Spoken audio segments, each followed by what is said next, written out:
월스트리트가 발칵 뒤집혔습니다. just saying what people want to 처음에는 hear. I think 단순한 Son is an 우연이라고 amazing player, 생각했어요. and he 하지만 데이터를 분석할수록 충격적인 진실이 드러났습니다. 한국 선수들이 미국에서 창출한 경제 효과가 무려 10조 원을 돌파한 거였어요. 1994년 박찬호의 메이저리그 진출을 시작으로 박세리의 LPGA 석권, 프리미어리그 정복, 추신수의 텍사스 레전드 등극까지. 그리고 지금 손흥민의 LAFC 이적이 만들어낸 경제적 파급 효과는 상상을 초월합니다. 월스트리트 저널이 긴급 분석에 나섰고 하버드 경영대학원에서는 한국 선수 이코노믹스라는 새로운 연구 분야까지 등장했어요. 골드만삭스 내부에서도 경악을 금치 못하고 있습니다.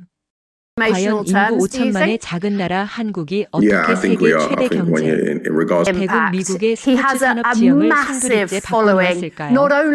그 놀라운 반전의 순간들과 숨겨진 진실을 지금부터 공개하겠습니다. 대한민국의 감동이 머무는 곳, 감동꿀단지입니다. 구독과 좋아요를 눌러주시면 매일 새로운 감동이 찾아옵니다. 대한민국 대표 손흥민을 응원하는 댓글도 달아주세요. 당신의 응원이 세계에 우뚝 서는 대한민국을 만드는 힘이 됩니다. 저는 그 모든 과정을 직접 목격한 골드만삭스 투자 전문가 사라 김슨입니다. 골드만삭스 스포츠 투자 부문에서 15년째 일하고 있죠. 하버드 MBA를 졸업하고 월스트리트에서 나름 성공한 삶을 살아왔습니다. 그런 제가 오늘 여러분께 고백할 이야기가 있어요. 2024년 1월 골드만삭스 32층 회의실에서 제 인생 최대의 실수가 시작됐습니다. 그날 아침 제임스 핸더슨 부사장이 긴급 회의를 소집했어요. 사라, LAFC의 손흥민 영입건 어떻게 보나? 저는 자신만만하게 답했습니다. 투자 가치가 없습니다. 366억 원은 명백한 오버페이죠. 회의실이 조용해졌어요. 동료들이 제 얼굴을 바라봤습니다. 저는 계속 말했죠. 33세 선수에게 그런 금액을 투자한다는 건 비즈니스적으로 말이 안 됩니다. 토트넘에서도 최근 성과가 좋지 않았고요. 실제로 손흥민의 2022-23 시즌 성적은 11골에 그쳤어요. 전성기와 비교하면 분명히 하향세였습니다. 더구나 MLS 평균 이적료가 30억 원 수준인데 12배를 투자한다는 건 투기에 가깝죠. 핸더슨 부사장이 물었어요. 그럼 아시아 시장 효과는 어떻게 보나? 저는 코웃음을 쳤습니다. 솔직히 그 순간 제 마음속에 있던 건 편견이었어요. 한국계 미국인 3세로 태어났지만 어릴 때부터 줄곧 미국인으로만 살아왔거든요. 한국어도 못하고 한국 문화도 잘 몰랐습니다. 아시아 마케팅은 항상 과대 포장됩니다. 박지성이 QPR에 갔을 때도 박찬호가 메이저리그에서 뛸 때도 마찬가지였죠. 실제 수익은 예상치의 절반도 안 됐어요. 제가 준비한 자료를 보여줬습니다. 과거 아시아 선수들의 마케팅 효과를 분석한 데이터였죠. 일본 선수 나카무라가 셀틱에 갔을 때도 한국 선수 기성용이 뉴캐슬에 갔을 때도 예상했던 아시아 시장 효과는 나타나지 않았습니다. 핸더슨 부사장이 고개를 끄덕였어요. 그럼 투자 권고안은? 투자 반대입니다. LAFC 주가는 6개월 내에 20% 이상 하락할 것으로 예상됩니다. 회의가 끝나고 제자리로 돌아왔을 때 이상한 기분이 들었어요. 뭔가 놓치고 있는 건 아닐까 하는 생각이 스쳤습니다. 하지만 곧 그 생각을 털어냈죠. 15년간 쌓은 제 경험과 데이터가 틀릴 리 없다고 믿었으니까요. 그런데 그날 밤 어머니에게서 전화가 왔어요. 사라야, 손흥민 선수 LAFC 간다는 소식 들었니? 우리 동네에서 난리야. 엄마, 그냥 축구 얘기잖아요. 그냥 축구가 아니야. 한국 사람들한테는 자부심이거든. 전화를 끊고 나서도 어머니 말이 계속 맴돌았어요. 하지만 저는 여전히 확신했습니다. 감정과 비즈니스는 다르다고요. 2주 후 손흥민의 LAFC 입단이 공식 발표됐습니다. 그 순간부터 제가 예상하지 못한 일들이 벌어지기 시작했어요. 손흥민 입단 발표 다음 날 핸더슨 부사장이 저를 불렀습니다. 사라, 내가 분석을 틀렸을 수도 있겠어. 무슨 말씀이신가요? LAFC 주가가 하루 만에 15% 올랐어. 그리고 이걸 봐. 그가 보여준 자료에 저는 깜짝 놀랐습니다. 손흥민 유니폼 예약 주문이 첫날에만 5만 장을 넘어선 거였어요.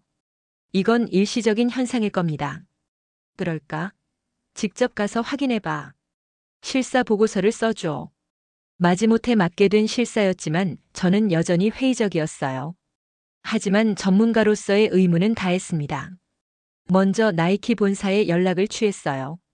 마케팅 담당 부사장 마이클 존스와 통화했습니다. 사라, 솔직히 우리도 놀랐어. 48시간 만에 이렇게 주문이 몰린 건 처음이야.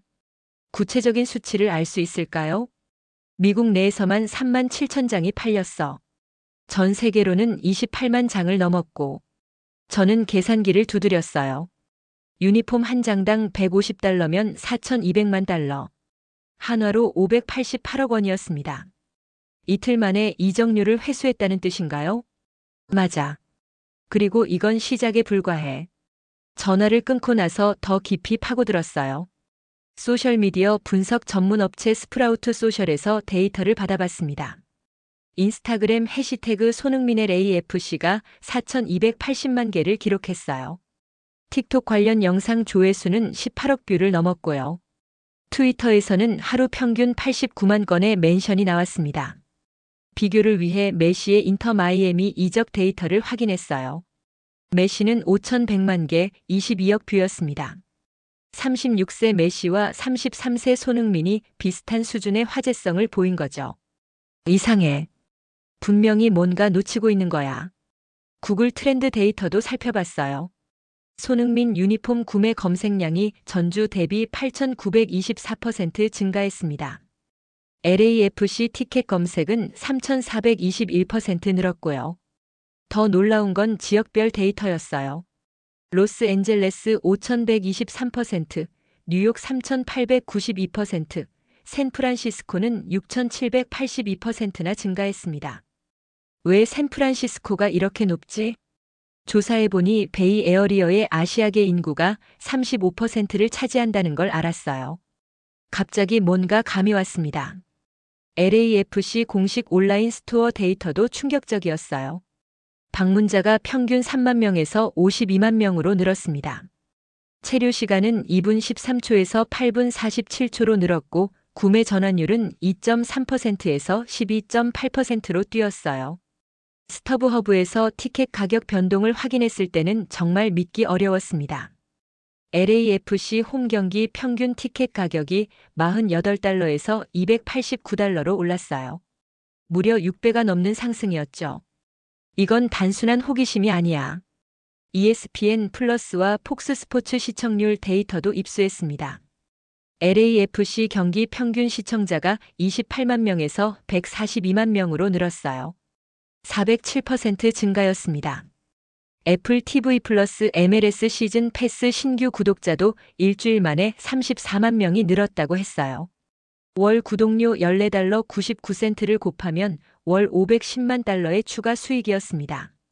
데이터를 정리하면서 제 확신이 흔들리기 시작했어요. 이 모든 수치가 조작될 수는 없잖아요. 여러 업체에서 나온 독립적인 데이터들이 모두 같은 방향을 가리키고 있었습니다. 그날 밤 집에 돌아와서 어머니에게 전화를 걸었어요. 엄마, 한인타운 분위기가 어때요? 완전 축제야. 식당마다 손흥민 포스터 붙이고 난리야. 우리 가게 매출도 30% 늘었어.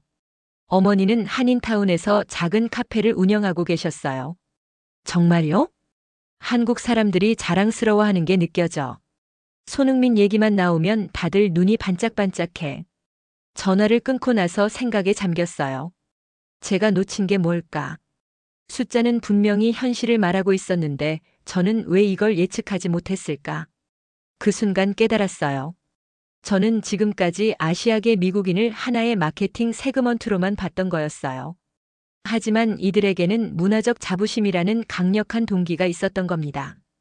박찬호나 박지성과 손흥민의 차이점도 보이기 시작했어요. 2000년대와 달리 지금은 소셜미디어 시대입니다. 그리고 미국 내 아시아계 인구도 훨씬 늘었고요. 무엇보다 손흥민은 단순한 선수가 아니라 아시아 전체의 아이콘이었어요. 한국뿐만 아니라 일본, 중국, 베트남까지 아시아 전역에서 사랑받는 선수였죠. 내가 틀렸을 수도 있겠어. 하지만 여전히 확신은 서지 않았어요. 온라인 데이터만으로는 한계가 있었으니까요. 실제 현장에서 무슨 일이 일어나는지 직접 봐야겠다고 결심했습니다. 손흥민의 첫 원정 경기는 시카고 파이어와의 경기였어요. 저는 직접 시카고로 날아갔습니다. 현장에서 실제로 무슨 일이 일어나는지 확인하고 싶었거든요. 시카고행 비행기에 오르면서부터 이상한 기운을 느꼈어요. 승객의 10% 정도가 LAFC 유니폼을 입고 있었습니다. 대부분 7번 손흥민 유니폼이었죠. 옆자리에 앉은 한국계 미국인 가족과 대화를 나눴어요. 시카고까지 가는 이유가 뭔가요? 손흥민 선수 첫 원정 경기잖아요. 놓칠 수 없어요. 아버지가 말했습니다. 아들은 10살쯤 돼 보였어요. 비용이 만만치 않을 텐데요. 20년 전 박찬호 선수가 메이저리그에서 뛸 때 이런 기분이었어요. 우리 아이가 자부심을 느끼는 게 더 중요하죠. 아들이 자랑스럽게 말했어요. 손흥민이 최고예요. 학교 친구들도 다 부러워해요.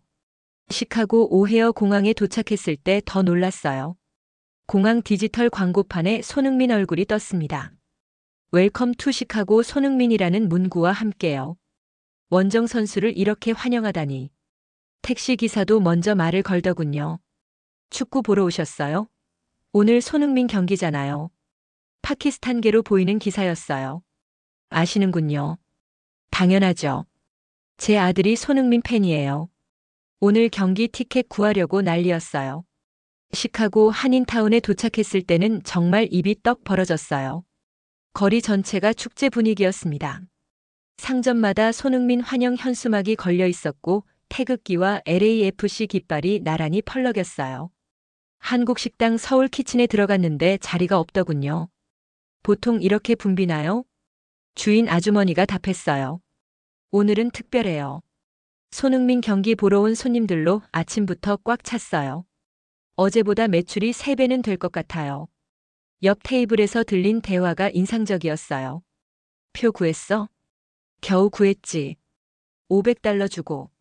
미쳤네. 그래도 볼가치 있지. 식당을 나와 거리를 걸으니 더 놀라운 광경이 펼쳐졌어요. 베트남 식당에도 손흥민 포스터가 붙어 있었고 중국 마트에서는 손흥민 유니폼을 팔고 있었습니다. 일본 라멘집 주인을 인터뷰했어요. 일본 분인데 손흥민을 응원하시나요? 물론이죠. 아시아의 자랑이잖아요. 오늘 저녁에는 가게 문 일찍 닫고 경기 보러 갈 거예요. 솔저 필드 주변은 더 대단했습니다. 주차장 테일게이트 파티에 수천 명이 모여 있었어요. 한국, 베트남, 중국 음식을 나눠 먹으며 축제를 즐기고 있었죠. 시카고 파이어 팬도 감탄했어요. 이런 분위기는 처음이야. 월드컵도 아닌데. 경기장에 입장했을 때 정말 숨이 멎는 줄 알았어요. 평소 1만 5천 명 정도 오는 시카고 홈 경기에 3만 2천 명이 들어찼습니다. 절반 이상이 손흥민 유니폼을 입고 있었고요. 원정 팬이 홈팬보다 많은 건 축구 역사상 정말 보기 드문 광경이었어요. 경기 시작 전 손흥민이 워밍업을 하러 나왔을 때 경기장 전체가 들썩였어요. 손이. 한국어, 영어, 스페인어, 중국어로 그의 이름을 외치는 소리가 경기장을 가득 메웠습니다. 시카고 파이어 홈 경기인데 마치 LAFC 홈 경기 같았어요. 경기가 시작되고 손흥민이 공을 잡을 때마다 3만 명이 일어섰어요. 그가 드리블할 때마다 탄성이 터져 나왔고요. 전반 38분 손흥민이 환상적인 스루 패스로 도움을 기록했을 때 경기장이 폭발할 것 같았어요. 옆에 앉은 시카고 지역 기자가 혀를 찼어요. 40년간 시카고에서 이런 광경은 처음이야. 마이클 조던 이후 처음이야. 그 순간 저는 깨달았어요. 이건 단순한 축구 경기가 아니었습니다. 하나의 문화 현상이었어요. 경기 후 호텔에서 계산해 봤어요. 추가 관중만 1만 7천 명. 평균 티켓 가격 $200를 곱하면 340만 달러. 한 경기에 약 48억 원의 추가 수익이었어요. 그것도 원정 경기에서요. 이제 의심할 여지가 없었습니다. 손흥민 효과는 실제했고 그것도 제가 상상한 것보다 훨씬 거대했어요. 하지만 한 경기만으로는 확신하기 어려웠어요. 혹시 일회성 현상일 수도 있으니까요. 다음 원정 경기도 직접 봐야겠다고 결심했습니다. 시카고에서 돌아온 지 나흘 후 저는 다시 길을 나섰습니다. 이번에는 보스턴이었어요. 뉴잉글랜드 레볼루션과의 경기를 보기 위해서였죠. 새벽 3시 맨하탄 아파트에서 출발했어요. 95번 고속도로를 달리며 라디오를 켰습니다. 스포츠 토크쇼에서 손흥민 이야기가 나오더군요. 오늘 뉴잉글랜드 경기 티켓 구하셨어요? 아니요. $300까지 올라서 포기했어요. 평소 $40짜리가 $300라니. 새벽인데도 고속도로에 LAFC 스티커를 붙인 차들이 꽤 보였어요. 다들 보스턴으로 가는 것 같았습니다. 코네티컷을 지날 때쯤 휴게소에 들렀어요. 새벽 6시인데 주차장이 가득했습니다. 휴게소 안에는 손흥민 유니폼을 입은 사람들이 수십 명 있었어요. 커피를 사면서 옆 사람과 대화를 나눴습니다. 보스턴 가시는 건가요? 네. 뉴욕에서 새벽에 출발했어요. 중국계로 보이는 여성이었어요. 중국 분이신데도 손흥민을 응원하시나요? 물론이죠. 손흥민은 우리 모두의 영웅이에요. 상하이에서 미국으로 유학 온 대학원생이라고 했어요. 중국에서도 손흥민이 인기가 많나요? 엄청나죠. 웨이보에서 매일 트렌드 1위예요. 아시아 선수가 이렇게 성공한 걸 보니 자랑스러워요. 오전 8시 보스턴에 도착했어요. 먼저 한인타운인 올스턴 지역으로 갔습니다. 거리 풍경이 시카고보다 더 열광적이었어요. 하버드와 MIT 학생들까지 나와서 축제 분위기를 만들고 있었거든요. 한국 슈퍼마켓에 들어갔더니 입구에 커다란 손흥민 현수막이 걸려 있었어요. 손흥민 선수 응원합니다. 오늘 경기 대형 스크린으로 중계합니다. 사장과 이야기를 나눴어요. 오늘 장사는 포기했어요. 다들 경기 보러 가거든요. 저도 문 닫고 갈 거예요. 매출 손해 아닌가요? 한 달에 한 번 이런 날이 있어도 좋죠. 돈보다 중요한 게 있잖아요. 케임브리지로 향했을 때 더 놀라운 광경이 펼쳐졌어요. 하버드 스퀘어에서 학생들이 손흥민 데이라는 이벤트를 열고 있었습니다. 아시아계 학생회장을 인터뷰했어요. 왜 손흥민 데이를 기획했나요? 그는 단순한 축구선수가 아니에요. 아시아계 이민자의 성공 스토리를 보여주는 롤모델이죠. 우리 학생들에게 영감을 줍니다. 정오가 되자 질레트 스타디움으로 이동했어요.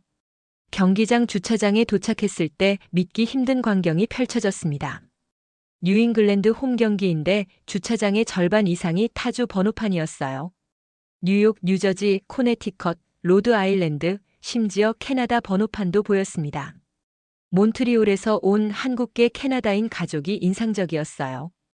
6시간 운전해서 오셨다고요? 아버지가 웃으며 답했어요. 2002년 월드컵 때 한국이 4강 간 날 이후로 이렇게 흥분된 적이 없어요. 6시간쯤이야 아무것도 아니죠. 경기장 게이트 앞은 인산이네였어요.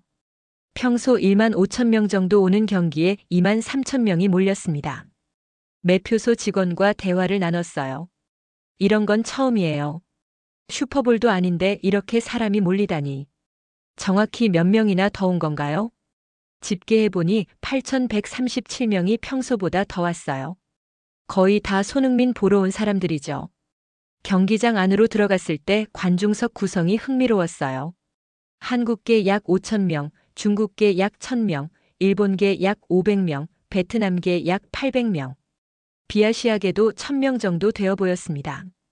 옆자리 백인 할아버지와 대화를 나눴어요. 손흥민 팬이신가요? 솔직히 축구는 잘 몰라요. 하지만 손녀가 한국 팝을 좋아해서 같이 왔어요. 손흥민이 BTS 같은 존재라면서요. 경기가 시작되자 경기장 분위기가 폭발했어요. 손이 구호가 멈추지 않았습니다. 손흥민이 공을 잡을 때마다 2만 3천 명이 일제히 일어났고 패스할 때마다 탄성이 터졌어요. 후반 43분 손흥민의 도움으로 LAFC가 골을 넣었을 때 놀라운 장면을 목격했어요. 홈팀 팬들조차 박수를 치고 있었던 겁니다. 옆에 있던 뉴잉글랜드 팬에게 물었어요. 홈팀 상대 골에 박수를 치시네요. 저런 플레이를 보고 어떻게 박수를 안 칠 수 있어요? 그는 특별해요. 경기 후 기자회견장은 발 디딜 틈이 없었어요. 뉴잉글랜드 레볼루션 단장이 인정했습니다. 오늘 우리가 홈 경기를 했는지 원정 경기를 했는지 모르겠네요. 하지만 매출은 평소의 3배였습니다.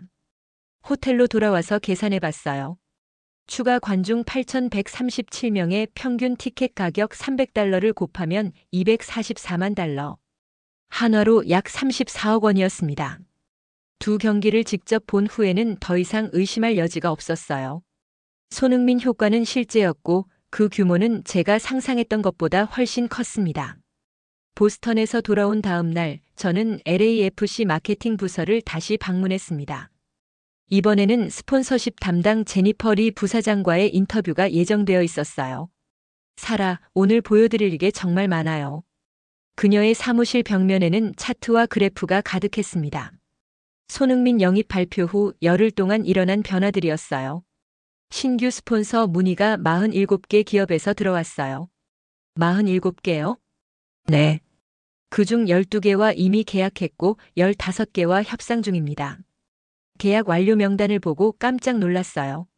삼성전자 미국 법인 연간 800만 달러, LG 연간 600만 달러, 현대자동차 연간 700만 달러. 한국 기업만이 아니었습니다. 나이키가 기존 500만 달러에서 1200만 달러로 올렸고 코카콜라가 연간 500만 달러 신규 계약, 티모바일이 연간 400만 달러를 제시했어요. 이것만 해도 연간 4200만 달러네요. 한화로 588억 원. 맞아요. 그리고 이건 시작일 뿐이에요. 제니퍼가 다른 문서를 보여줬어요. 협상 중인 기업들이었죠. 애플이 가장 적극적이에요. 연간 1500만 달러까지 제시했거든요. 애플이요? 아이폰 광고에 손흥민을 쓰고 싶다고 해요. 아시아 시장 공략 차원에서요. 그때 제니퍼 전화가 울렸어요. 잠시만요. 네, 제니퍼입니다. 아, 삼성 김상무님. 1000만 달러로 상향하신다고요? 통화를 끝낸 제니퍼가 흥분해서 말했어요. 방금 삼성이 제안을 올렸어요. LG가 600만 달러 제시했다는 걸 알고 경쟁하려는 것 같아요. 또 전화가 왔어요. 이번에는 LG였습니다. LG도 800만 달러로 올린대요. 완전 전쟁이네요. 한국 기업들 간의 자존심 싸움을 목격하고 있었어요. 중국 기업들도 만만치 않아요. 알리바바가 연간 900만 달러, 텐센트도 비슷한 수준을 검토 중이래요. 일본 기업은 어때요? 소니가 500만 달러, 도요타가 600만 달러를 제안했어요. 제니퍼가 보여준 다음 자료가 더 충격적이었어요. 나이키와 아디다스 경쟁이 제일 치열해요. 아디다스가 3천만 달러를 제시했거든요. 나이키가 지지 않으려고 2천만 달러로 올렸어요. 그녀가 노트북 이메일함을 보여줬습니다. 오늘 아침에만 이메일이 143개 왔어요. 다 스폰서 관련이에요. 한 이메일을 클릭했더니 펩시콜라였어요. 코카콜라가 계약했다면서 우리는 700만 달러 줄 수 있다는 내용이었습니다. 솔직히 정신없어요. 하루 미팅이 10개씩 잡혀요. 총 예상 스폰서 수익이 얼마나 될까요? 제니퍼가 계산기를 두드렸어요. 보수적으로 잡아도 연간 7천만 달러는 넘을 것 같아요. 한화로 980억 원이죠. 그때 또 전화가 왔어요. 아마존이요? 프라임 비디오 독점 다큐멘터리요? 500만 달러요? 전화를 끊고 저를 봤어요. 아마존이 손흥민 다큐멘터리 제작권에 500만 달러 제시했어요. 넷플릭스도 관심 있다는데 경쟁이 붙을 것 같네요. 이제 확실히 깨달았어요. 이건 단순한 선수 영입이 아니라 문화 현상이었고 그 경제적 가치는 상상을 뛰어넘고 있었습니다. 다음 날 MLS 본부를 방문했어요. 돈가버 커미셔너를 만나기 위해서였죠. 사라, 솔직히 우리도 이 정도일 줄은 몰랐어요. 커미셔너 사무실에서 그는 흥분을 감추지 못했어요. 손흥민 이적 후 리그 전체가 변했어요. 그가 보여준 데이터가 충격적이었어요. MLS 전체 시청률이 285% 상승했습니다. 애플 TV 플러스 신규 가입자는 89만 명 늘었고요.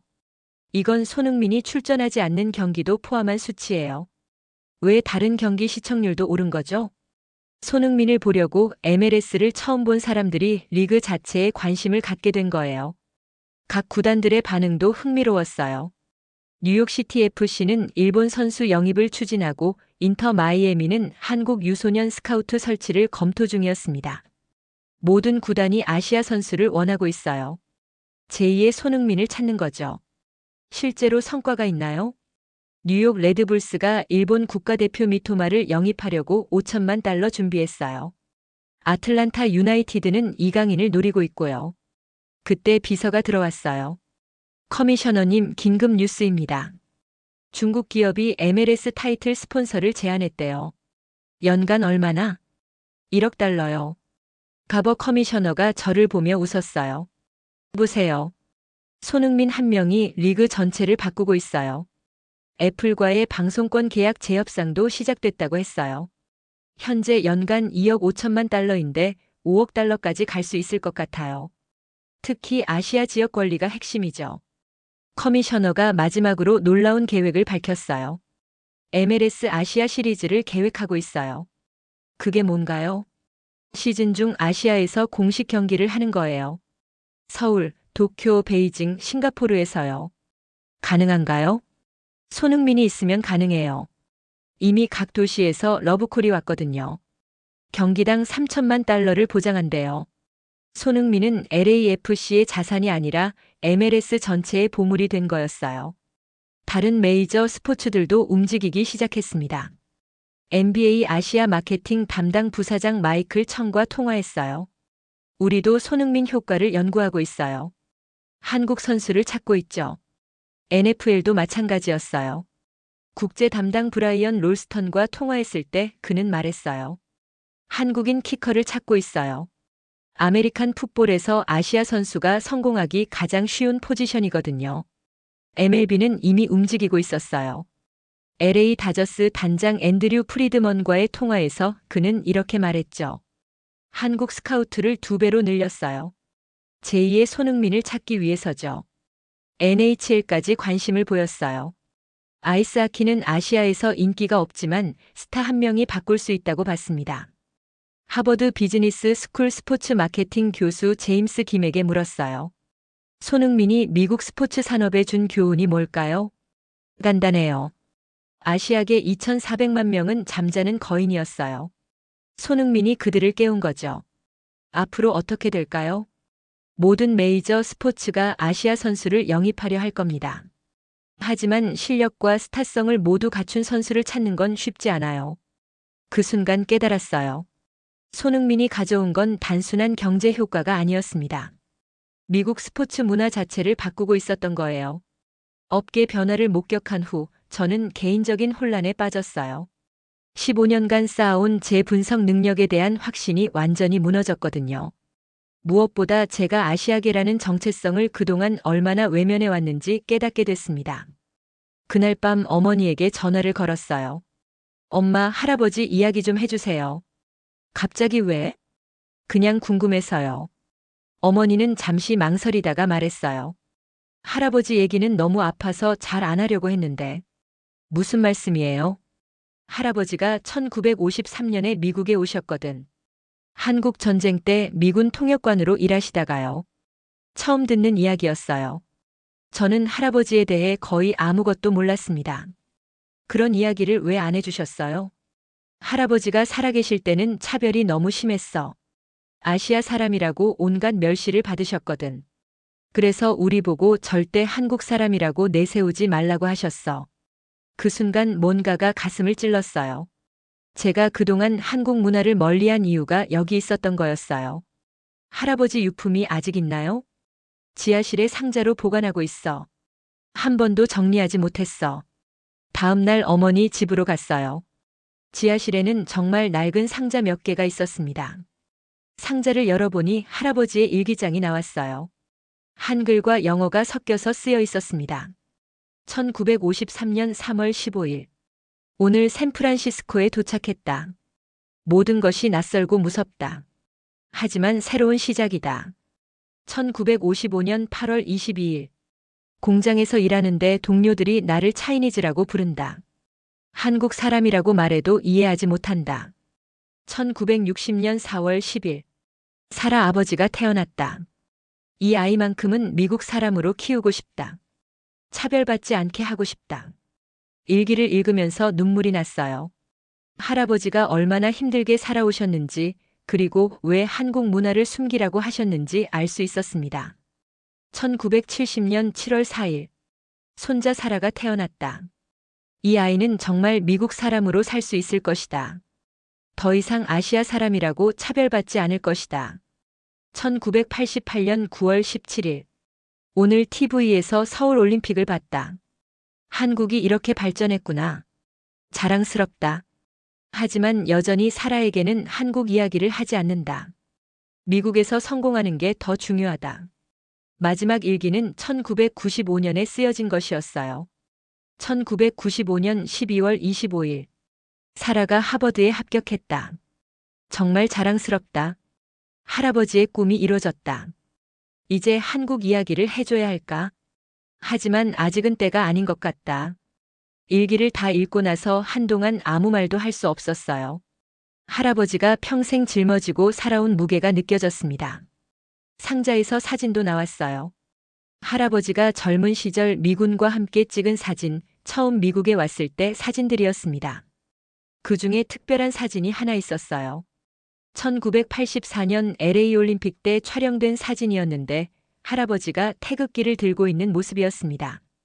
뒷면에는 이렇게 쓰여 있었어요. 언젠가 살아도 한국을 자랑스러워할 날이 올 것이다. 그 순간 모든 게 연결됐어요. 제가 그동안 손흥민 효과를 이해하지 못한 이유, 아시아계 미국인들의 마음을 읽지 못한 이유가 바로 여기에 있었던 거예요. 저는 제 정체성을 부정하고 살아왔던 거였습니다. 할아버지의 희생과 어머니의 노력 위에서 미국인으로만 살려고 했던 거예요.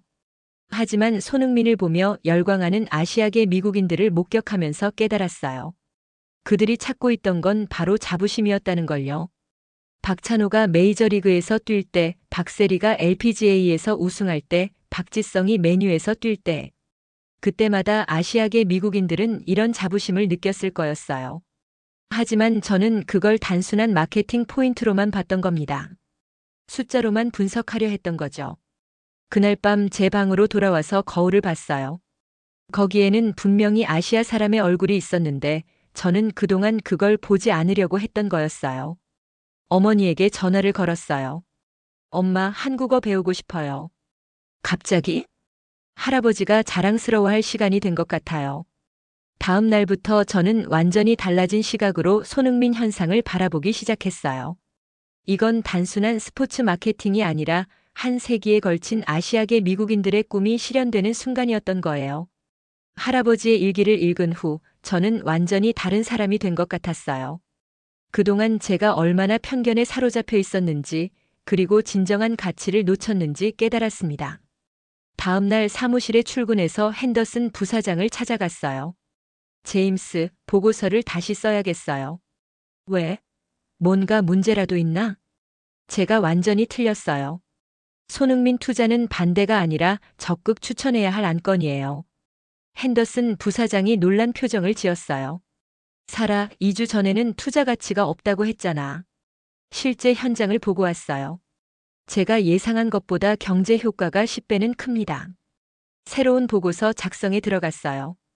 이번에는 단순한 숫자 분석이 아니라 문화적 임팩트까지 고려했습니다. 먼저 직접적인 수익 효과를 정리했어요. 스폰서십 수익만 연간 7천만 달러, 티켓 판매 증가로 3천만 달러, 유니폼 판매로 5천만 달러. 합계 1억 5천만 달러였어요. 하지만 더 중요한 건 간접 효과였습니다. MLS 전체 가치 상승, 다른 구단들의 아시아 진출 가속화, 방송권 가격 인상 등을 모두 합치면 그 효과는 5억 달러를 넘어설 것으로 예상됐어요. 보고서를 작성하면서 과거 한국 선수들의 경제 효과도 다시 분석했어요. 박찬호는 1994년 LA 다저스에 입단한 후 한국 팬들의 관심으로 다저스 아시아 투어 수익을 연간 3천만 달러 늘렸습니다. 당시에는 작게 보였지만 지금 생각해보면 엄청난 효과였어요. 박세리는 1998년 US 여자 오픈에서 우승한 후 LPGA 전체의 한국 스폰서 유치에 결정적 역할을 했어요. 삼성, LG, 현대 등이 LPGA에 뛰어든 건 모두 박세리 덕분이었습니다. 박지성은 맨체스터 유나이티드에서 뛰는 동안 구단의 아시아 시장 가치를 연간 5천만 파운드 늘렸어요. 메뉴가 아시아 투어에서 거둔 수익만으로도 그 효과를 입증할 수 있었습니다. 하지만 손흥민은 이들과 차원이 달랐어요. 소셜미디어 시대에 전 세계적으로 활동하는 첫 번째 아시아 슈퍼스타였으니까요. 보고서를 다 쓰고 나서 동료들과 회의를 했어요. 반응은 예상대로였습니다. 사라, 2주 전과 완전히 다른 결론인데? 마케팅 팀 존 워커가 물었어요. 실제 데이터를 보면 달라질 수밖에 없어요. 제가 준비한 자료를 보여줬어요. 시카고와 보스턴에서 직접 촬영한 영상, 관중수 데이터, 티켓 가격 변동 등을 모두 제시했습니다. 이건 단순한 축구선수 영입이 아니에요. 2,400만 아시아계 미국인들의 문화적 각성이에요. 재무팀 리사 김슨이 고개를 끄덕였어요. 그녀도 한국계였거든요. 사라 말이 맞아. 우리 엄마도 평생 스포츠에 관심 없으시다가 손흥민 경기는 챙겨보세요. 하지만 일부 동료들은 여전히 의구심을 보였어요. 그래도 너무 갑작스럽지 않나? 완전히 정반대 결론이잖아. 투자 분석팀 데이비드 로저스였어요. 데이비드, 당신은 아시아계가 아니니까 이해 못할 거야. 순간 회의실이 조용해졌어요. 제가 이렇게 직접적으로 말한 건 처음이었거든요. 미안해요. 하지만 이건 단순한 투자 분석을 넘어서는 문제예요. 문화적 정체성과 관련된 거라고요. 핸더슨 부사장이 말했어요. 사라 말에 일리가 있어. 우리가 놓치고 있던 시장이 분명히 있었던 것 같아. 새로운 보고서는 투자 적극 권고였습니다. LAFC 지분 15%를 200억 원에 매입하라는 내용이었어요. 하지만 회사 내부 반응은 복잡했어요. 제가 급작스럽게 입장을 바꾼 것에 대한 의구심이 컸습니다. 사라가 감정적으로 판단하는 것 같아. 아시아계라서 객관성을 잃은 거 아냐? 동료들의 수군거림이 들렸어요. 하지만 저는 확신했습니다. 이번에는 제대로 분석한 거였어요. 3일 후 최종 보고서를 제출했어요. 제목은 손흥민 효과 재분석 미국 스포츠 산업의 패러다임 변화였습니다. 보고서 첫 문장은 이랬어요.